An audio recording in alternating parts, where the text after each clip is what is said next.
ہر ثقافت میں کچھ ایسی چیزیں ہوتی ہیں جنہیں نسل در نسل بہت سنبھال کر رکھا جاتا ہے، قیمتی زیورات ہوں، خاندانی کہانیاں ہوں یا پھر گہرے عقائد۔ لیکن کبھی یہ سوچا ہے کہ جس چیز کو ہم سونا سمجھ رہے ہیں، کیا وہ واقعی سونا ہے بھی یا نہیں؟ تو آج ہم بات کرنے والے ہیں قرآن کی ایک ایسی ہی مختصر لیکن بہت گہری سورۃ الاخلاص پر، جو سکھاتی ہے کہ ایمان کی اصل پہچان کیسے کی جائے۔ یہ سوال صرف کوئی خیالی بات نہیں ہے، بلکہ اس کے پیچھے ایک سچی کہانی ہے۔ چلیں آپ کو لے چلتے ہیں 1930 کی دہائی کے بنارس۔ سوچیں، ایک سید خاندان جن کے پاس ایک ہار تھا، اور وہ ہار صرف سونا نہیں تھا، نہیں، وہ ان کی نسلوں کی عزت، ان کی وراثت کی نشانی تھا۔ اور کئی دہائیوں تک وہ ہار ان کے خاندان کی ہر خوشی، ہر غمی کا ساتھی رہا۔ سمجھیں کہ وہ صرف ایک زیور نہیں تھا، بلکہ ان کی پہچان تھا، ان کے شاندار ماضی کا ایک جیتا جاگتا ثبوت۔ مگر پھر جیسا کہ ہوتا ہے، وقت بدلا، خاندان پر ایک مشکل آن پڑی، اور آخرکار بہت سوچ بچار کے بعد انہوں نے وہ فیصلہ کیا جو وہ کبھی نہیں کرنا چاہتے تھے۔ اپنی سب سے قیمتی چیز، اسی ہار کو مدد کے لیے سونار کے پاس لے گئے۔ سونار نے ہار کو دیکھا، پرکھا، اور ایک ہی لمحے میں وہ سچ کہہ دیا جو وہ خاندان نسلوں سے نہیں جان پایا تھا۔ معاف کیجیے گا جناب، یہ سونا نہیں، یہ تو پیتل ہے۔ ایک پل میں ان کا سارا یقین، ان کی پوری وراثت بے قیمت ہو کر رہ گئی۔ اب سوال یہ پیدا ہوتا ہے کہ سونار کو ایک لمحے میں وہ بات کیسے پتہ چل گئی جو پورا خاندان نسلوں تک نہ جان سکا؟ جواب بہت سادہ ہے، ایک چھوٹا سا پتھر جسے کسوٹی کہتے ہیں۔ یہی وہ پتھر ہے جو اصلی اور نقلی سونے کا فرق بتا دیتا ہے۔ تو جس طرح سونار کے پاس سونے کو پرکھنے کی کسوٹی ہوتی ہے نا، بالکل اسی طرح اسلام میں ایمان کو پرکھنے کے لیے بھی ایک کسوٹی موجود ہے، اور وہ کسوٹی ہے قرآن کی ایک چھوٹی سی سورۃ الاخلاص۔ یہی وہ سورت ہے جو بتاتی ہے کہ ہمارا عقیدہ کتنا خالص ہے۔ اچھا، یہ سمجھنے کے لیے کہ آخر اس چھوٹی سی صورت میں اتنی گہرائی کیوں ہے، ہمیں تھوڑا ماضی میں جانا ہوگا، 7ویں صدی کے عرب میں، جہاں لوگ خدا کے بارے میں بڑے گہرے سوالات اٹھا رہے تھے۔ دیکھیں اس وقت کا ماحول کیسا تھا۔ مکہ میں جگہ جگہ بتوں کی پوجا ہو رہی تھی۔ کچھ لوگ یہ مانتے تھے کہ خدا کا بھی انسانوں جیسا خاندان ہوتا ہے۔ عیسائی عقیدے میں خدا کا ایک بیٹا تھا، یعنی خدا کا تصور بہت الجھا ہوا تھا، اور ایسے میں ایک واضح، صاف جواب کی شدید ضرورت تھی۔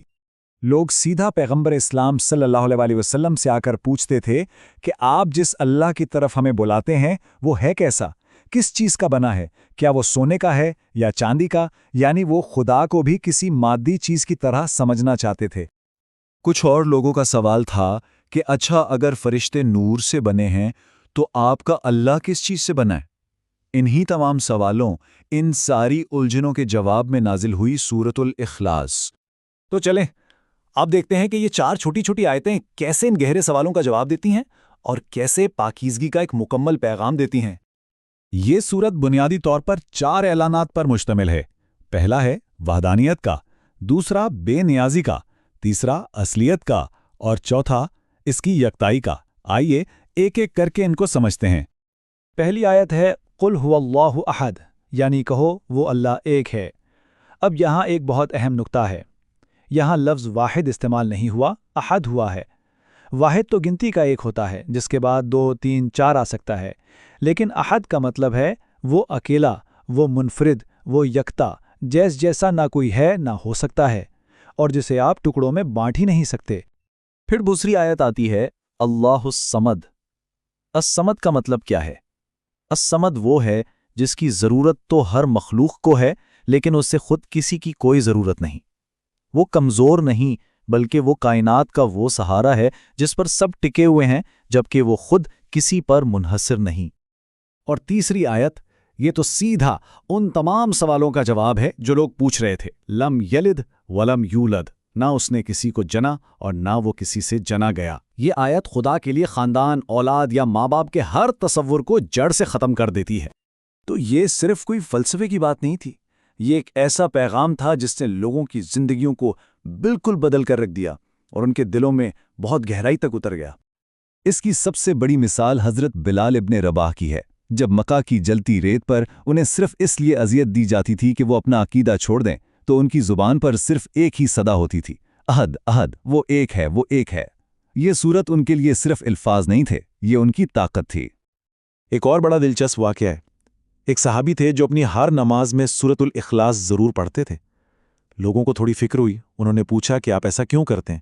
تو انہوں نے بڑا سادہ سا جواب دیا، کیونکہ مجھے اس سورت سے محبت ہے۔ جب یہ بات پیغمبر اسلام صلی اللہ علیہ وآلہ وسلم تک پہنچی تو انہوں نے فرمایا کہ اسی محبت نے اس شخص کے لیے جنت واجب کر دی ہے۔ یہی وجہ ہے کہ پیغمبر اسلام کی تعلیمات میں آتا ہے کہ سورۃ الاخلاص کو ایک بار پڑھنا 1/3 قرآن پڑھنے کے برابر ثواب رکھتا ہے۔ کیوں؟ کیونکہ یہ اسلام کے سب سے بنیادی اصول یعنی توحید، خدا کی وحدانیت کو بالکل صاف اور مکمل طور پر بیان کر دیتی ہے۔ اچھا، تو یہ ساری تاریخی کہانیاں اور یہ ساری باتیں آج ہمارے لیے کیا معنی رکھتی ہیں؟ ہم اس کسوٹی کو اپنی زندگیوں میں کیسے استعمال کر سکتے ہیں؟ دیکھیں، یہ سورت صرف پڑھنے کے لیے نہیں بلکہ عمل کرنے کے لیے ہے۔ اسے محبت سے پڑھیں، صرف نماز میں شارٹ کٹ کے طور پر نہیں۔ جب بھی کوئی خوف یا پریشانی دل میں آئے، الصمد کو یاد کریں، وہ ذات جو ہر چیز پر قادر ہے۔ اپنے ڈر کو مخلوق سے ہٹا کر صرف خالق کی طرف لے جائیں۔ جیسا کہ رومی نے کہا تھا، خالق سے ڈرو، اس کی مخلوق سے نہیں۔ سورۃ الاخلاص ہمیں یہی سکھاتی ہے کہ جب ہمارا بھروسہ اس ایک ذات پر ہو جو الصمد ہے، تو پھر دنیا کی کوئی طاقت، کوئی چیز ہمیں حقیقی معنوں میں ڈرا نہیں سکتی۔ اور یہ بات ہمیں واپس اسی سید خاندان کی کہانی پر لے آتی ہے۔ ان کا سونا تو خیر پیتل نکلا، لیکن یہ ہمیں یہ سوچنے پر مجبور کرتا ہے کہ ہمارے اپنے عقائد میں، ہماری اپنی سوچ میں ایسا کون سا پیتل ہے جسے ہم سونا سمجھ کر اتنے عرصے سے سینے سے لگائے ہوئے ہیں، اور کیا ہمارے پاس اسے پرکھنے کے لیے سورۃ الاخلاص جیسی کوئی کسوٹی ہے؟